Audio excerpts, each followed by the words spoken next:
Hi everyone, Shannon here, and I'm coming to you on this edition of Fan Mail Friday right from my very own dining room. This is the first edition of Fan Mail Friday, and so I'm hoping that each episode can be shot in a different location, and maybe I'll even come to you from fun and exciting places like the beach or Disneyland or someplace like that. And if you pay attention closely, we might even offer contests for guessing the location of where I am in the Fan Mail Friday video. So we got a great response, lots of fun questions for this week's edition of Fan Mail Friday, and I'm going to answer 2 of them for you this week. And I just want to remind all of you that I would love to answer your questions about spiritual things, about personal things, about writing, about anything. And so you can email your questions to me at fanmailfriday. Our first question this week is from Jordan, and Jordan asks, I was just wondering if you've ever struggled to realize your gifts. This is something I sometimes do. I have to remind myself that all gifts are equally important. Am I alone on this one? No, Jordan, you're definitely not alone on this one. There have been many moments in my own life where I wondered how God had gifted me and how that could be of use to the kingdom. And in 1 Corinthians 12, 4 through 7, the Apostle Paul writes, Now there are varieties of gifts, but the same Spirit. And there are varieties of service, but the same Lord. And there are varieties of activities, but it is the same God who empowers them all and everyone. To each is given the manifestation of the Spirit for the common good.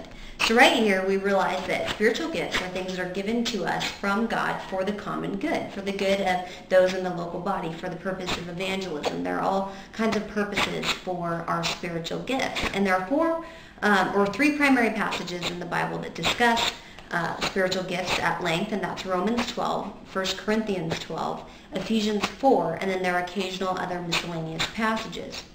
And so if you're trying to figure out what your spiritual gifts are, one of the best things that you can do is pray and start serving in different areas and see if the Lord gives you a special gifting in a certain area. I learned that I had the gift of teaching by teaching a 2- and 3-year-old Sunday school class on Sunday nights at my church. And I really think that that was a great way for me to become prepared for the ministry that God had for me. I had no idea when I was 15 years old that just a mere 5 years later I would be a published author standing on a stage with a microphone. I'm a very introverted person. I don't prefer to be in front of large groups and large crowds, although I have grown to love it over the years. And so it was only by kneeling down and looking at a 2-year-old kid in the eye who just wanted more graham crackers and trying to express the truth that's found in the Bible and helping that child understand it, that I realized that I had the gift of teaching. And from the place of teaching 2- and 3-year-olds, I went into leading a small group of junior high girls and took them through different studies and different curriculums that our church offered at that time. And so I learned that I had the gift of teaching by getting my hands dirty. I also learned that I didn't have the gift of music by taking singing lessons for several years and having my mother come to me one day and very honestly yet very lovingly saying to me, that's not your gift. I mean, obviously if someone else comes to you and says, you know, if you sang in front of the whole church, that's not really for the common good, you might know that that is definitely not your gifting. So I want those of you who are searching for your own spiritual gifts to not necessarily think that spiritual gifts are things that we're naturally drawn to or things that we have a desire to do. Sometimes they are, but more often than not, there's something that we're afraid of, something that we're scared of. Public speaking would have been out of the question for me years ago.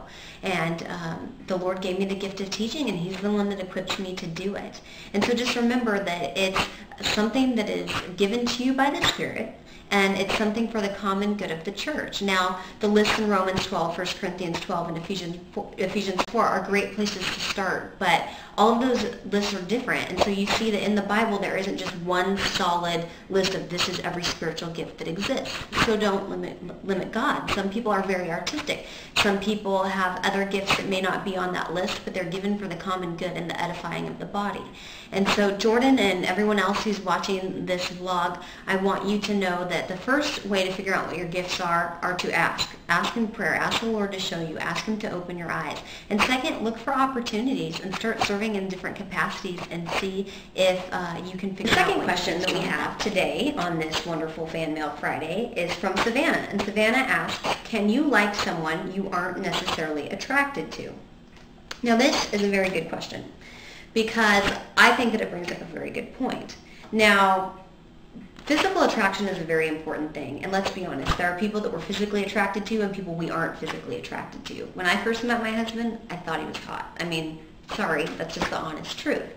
And there were other people that I've met along the way that maybe I didn't find so attractive. And, you know, I got an email from a reader this week who made me crack up. She wanted to know if something was wrong with her because she could only attract guys who looked like Napoleon Dynamite and had llamas. And she put in parentheses, "This is serious, this has really happened to me." And I thought that was so funny, and she probably didn't think it's very funny. And if she's watching this video, she's probably not appreciating the fact that I'm bringing this up. But I think that physical attraction is an important thing, and it can't be ignored in a relationship. And I think that's what happens sometimes when we find ourselves in these friendships, maybe some of the just friends relationships that we've recently talked about here on the blog.